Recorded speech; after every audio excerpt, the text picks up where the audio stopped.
Toron no keiwaho. Keiwaho. O ituhi o muni, tore tapo hiri kia tai mai, ki roto rua nei. Ia ha ha. Hara mai taku tāngai. Ia ha ha.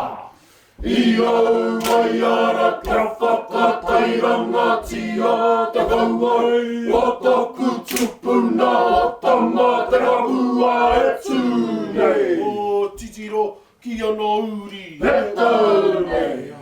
Ko mātou, ko mātou. Ko ue nuku ia ha ha. Te kōrapanga te whaora uru i mai hoki e rua iti kārawe, kārawe, kāwe hi e ue, Au e turipuku e koro. hari hari a hipu o taha. Ka tuki ki mō koi a kei te wahingaro he ti wara wara.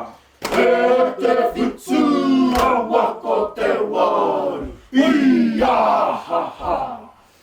Taka te honga ia whakaue, piri ki te taha popa whakaue.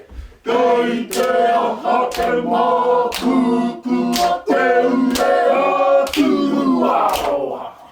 Kei a kei whitu rāne, kei a kei waru rāne.